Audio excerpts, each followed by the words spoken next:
চাপৰি এলেকাত য'ত চৰাই চিৰিকটিৰ হেবিটেট আছে তেনেকুৱা জেগাত তেওঁলোকে গৈ চৰাই ধৰা বা এনেকুৱা কিছুমান কাৰ্যকলাপ আৰম্ভ কৰিছিলে। তো সেইটো কৰি তেওঁলোকে ছ'চিয়েল মিডিয়াত মানে ইউটিউবত তেওঁলোকে বস্তুবিলাক পাব্লিছ কৰি আছিলে আৰু ইতিমধ্যে এইটো চবৰে দৃষ্টিগোচৰ হৈ গ'ল। আমাৰ চবেই চিৰিয়াছলি লৈছে কথাটো, আমিও চিৰিয়াছলি লৈছোঁ। ভিডিঅ'টো চাই পিনে বহুত দুখিত। আমি ইমিডিয়েটলি আমি পুলিচৰ লগতো যোগাযোগ কৰিলোঁ। আমাৰ পুলিচ প্ৰশাসনৰ ধেমাজি পুলিচ প্ৰশাসন ইভিন আমাৰ DC ছাৰো এইটোত অলপ চিৰিয়াছলি লৈছে মেটাৰটো। আমি চবেই দুখিত এইটো কাৰণে আৰু আমি পুলিচ প্ৰশাসনৰ লগত সহায় লৈ আমি মানুহ 3জন যিকেইজন মানুহ ভিডিঅ'ত তেওঁলোকে দেখা পোৱা গৈছিলে সেইকেইজন 3জন মানুহ আমি ইতিমধ্যে এৰেষ্ট কৰিছোঁ পুলিচৰ সহায়ত।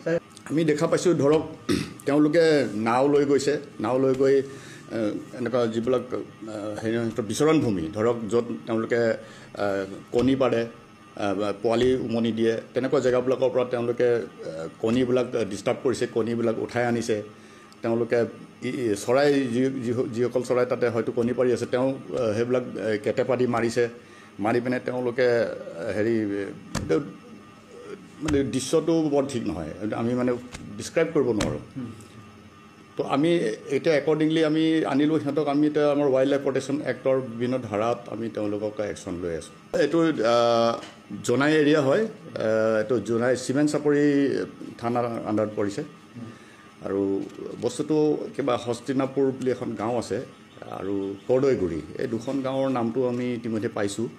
তো আমি এইটো ইনভেষ্টিগেশ্যন কৰাৰ পাছত আমি গম পাম একজেক্ট লোকেশ্যনবিলাক। ৰেয়াৰ বুলি কোৱা নাযায়, কিন্তু এইবিলাক ধৰক বিভিন্ন চৰাইটো থাকে ইয়াতে। আমাৰ খৰালি হাঁহ বিশেষকৈ আছে, কাম চৰাই আছে, দৰিক আছে। এইবিলাক মানে তেনেকুৱা জেগাত তেওঁলোকে বিচৰণ কৰে। তেওঁলোকৰ তেনেকুৱা নিচিনা পৰিৱেশত তেওঁলোকৰ সংসাৰ যিটো কণী পাৰা বা পোৱালি উমনি দিয়া এইটো তেওঁলোকৰ হেবিটেট আছিলে, বৰ ধুনীয়া হেবিটেট।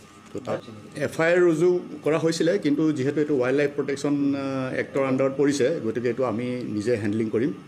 আমি ৱাইল্ড লাইফ প্ৰটেকশ্যন এক্টত ইতিমধ্যে কেছ ৰেজিষ্টাৰ কৰিছোঁ।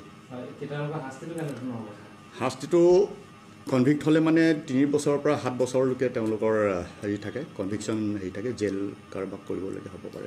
এইটো অতি দুৰ্ভাগ্যজনক যে পৰিৱেশ দিৱস দিনাখন আমি এনেকুৱা ধৰণৰ এটা কেছ ধৰিব লগা হৈছে আৰু ইতিমধ্যে আমি ভাবোঁ কি যথেষ্ট এৱেৰনেছ দৰকাৰ আছে। কিছুমান ৰুৰেল জেগা, কিছুমান ভিতৰুৱা অঞ্চলত এৱেৰনেছ কিছু দৰকাৰ আছে। আমি আগন্তুক দিনত আমি বিভিন্ন আমাৰ হেৰিবিলাকত যে ৱৰ্ল্ড এনভাইৰনমেণ্ট ডে হওক বা বন মহোৎসৱ হওক বা ৱৰ্ল্ড ৱাইল্ড লাইফ উইক হওক, আমি কৰিব চেষ্টা কৰিম, মানুহবিলাকক এডুকেট কৰিব চেষ্টা কৰিম, এৱেৰনেছ কৰিব চেষ্টা কৰিম।